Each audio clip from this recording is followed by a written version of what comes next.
Hey, I'm Danny Mazur, and you are listening to the Soul Stories podcast, an extension of Soul Stories, where we curate spaces for difficult conversations and create connection through dialogue, storytelling, and creative expression. On this season, we will be bringing you stories and poetry from an event we hosted this past April.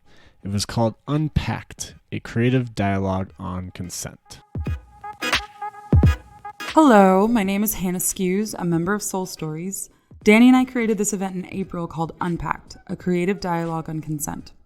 We both joined 8 other poets and storytellers to speak about our own experiences with the topic. You're about to hear Danny tell his story about male ego and the impact of his religious faith on his relationship to sex. He will definitely make you laugh, but I hope you also take in the extreme vulnerability and honesty he brings to the conversation as a man thinking about consent.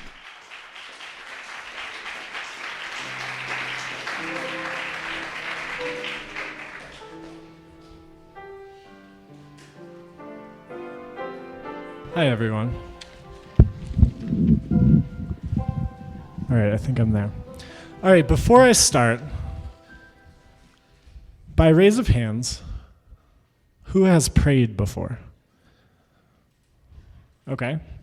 Now, keep your hands up if you prayed as a child. Okay?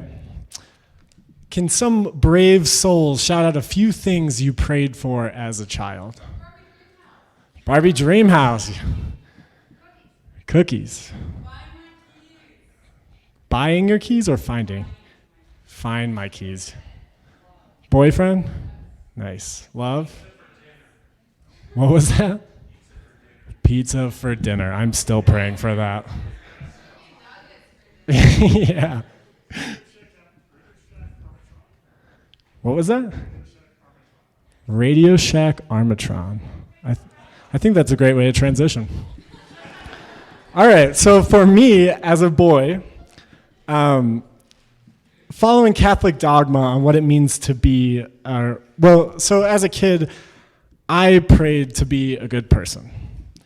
And following Catholic dogma on what it means to be a good person stifled my ability to explore my humanity.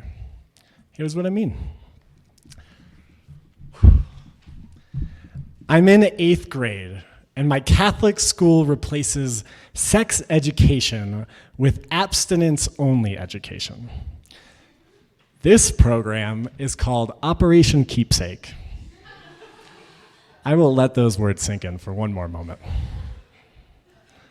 And upon graduation, I am asked to sign a slip that says, I, Danny Mazur, would be a virgin until marriage. Right, I heard a wow back there. I signed it thinking this was my pact to heaven. 9th grade comes along and God can't stop puberty.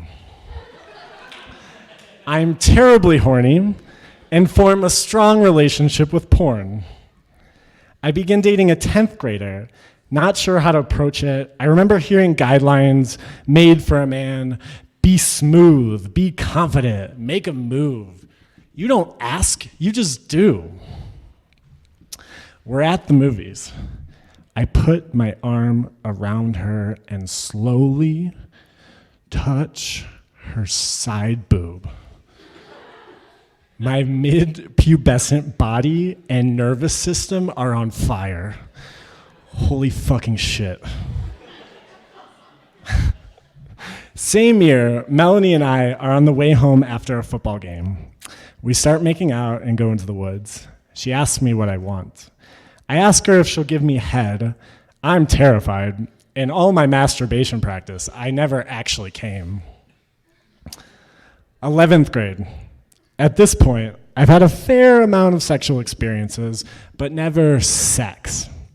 To me, I haven't broken my agreement. I'm dating a girl. I'm used to making out and hand stuff. She's not. We're in my living room making out, and I start to put my hand down her pants. She tells me to stop, that she's uncomfortable with it. I stop, but I think, what's the issue? It's just fingering. I try again, and she gets mad. I don't really get it, but we stop and talk about it.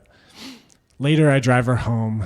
I tell my friends, and my ignorant and undeveloped teenage brain is still confused. College. I'm a sophomore, and I found the girl I'm going to marry. We have an intense sexual energy, and I tell myself it's all right to have sex because she might be the one. I had been fantasizing for so long about having sex to the song Blood Sugar Sex Magic by the Red Hot Chili Peppers. It was a very true story. We do.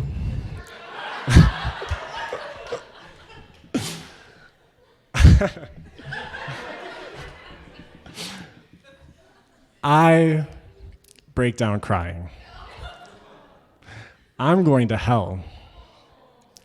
My agreement with God is broken. I go to confession on a rainy night, my body heavy with shame. My girlfriend, an atheist, drives me.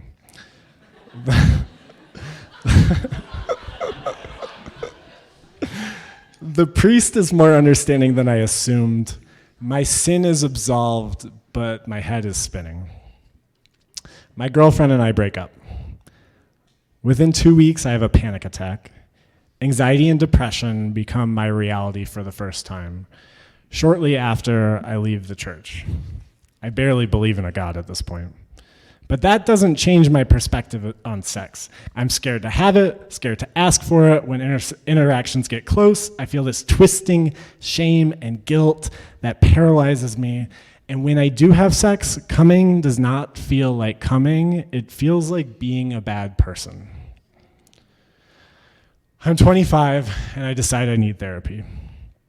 After many months in tears, I give myself permission to learn about my body. It's like God's ghost had wrapped their chains around my penis, and my therapist gave me the key. God is liberated from me, and I am liberated from God. In this year, I have sex with 5 women. It's consensual, exploratory, and passionate.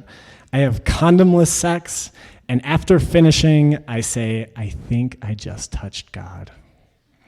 What a wonderful turn of events. I fall in love later that year. Our first time having sex, I come inside her. The second time, I do it again. She stops me and says, "Why did you come inside me? That's something that's deeply intimate, and you need to ask." Whoa, I feel horrible. She trusts me that it's an honest mistake. I never hesitate to ask again. During this experience, I'm amazed at what I learn. She teaches me how to ask for what I would like and says no when she won't. She coached me on her body. I coached her on mine. Our sex is transcendent. We break up a year later.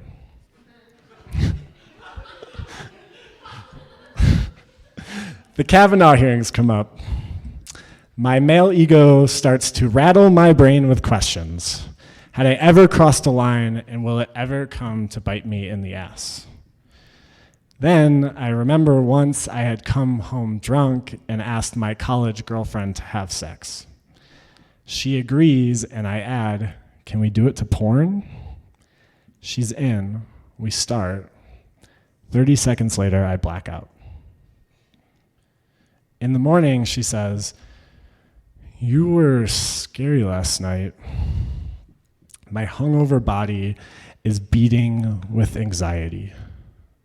What? Why was I scary? We never address it again.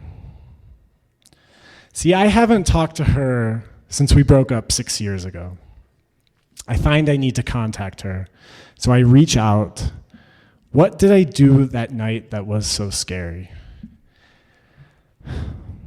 I stare at the ceiling, asking myself, what if I fucked up?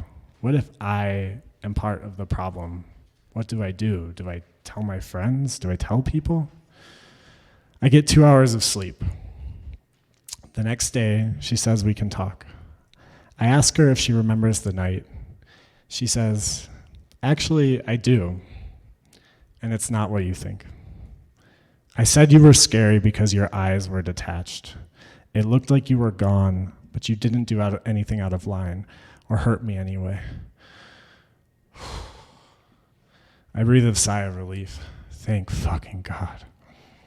She continues and says, I understand that you are genuine and have positive intent by calling me, but I didn't have the privilege of waiting until Kavanaugh to start this conversation.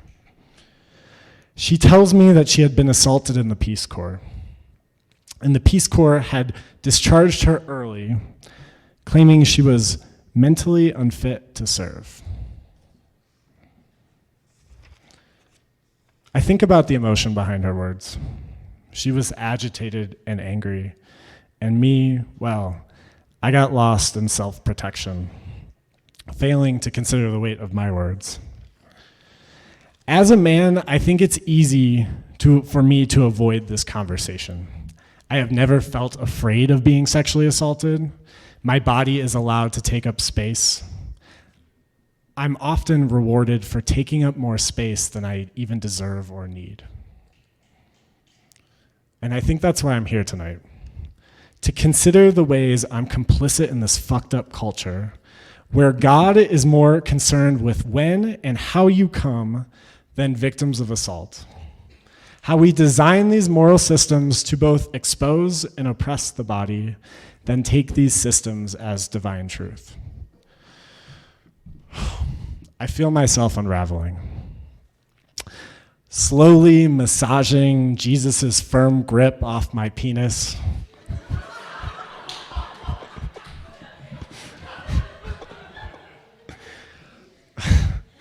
Listening to the stories of women, feeling punched in the gut by my own ignorance and the ignorance of men, softening, constantly softening, and learning what it's like to ask questions and care for the body, to know the sensation of a shared orgasm and the love that ensues afterwards. I'm here, I'm listening. Thank you for hearing my story.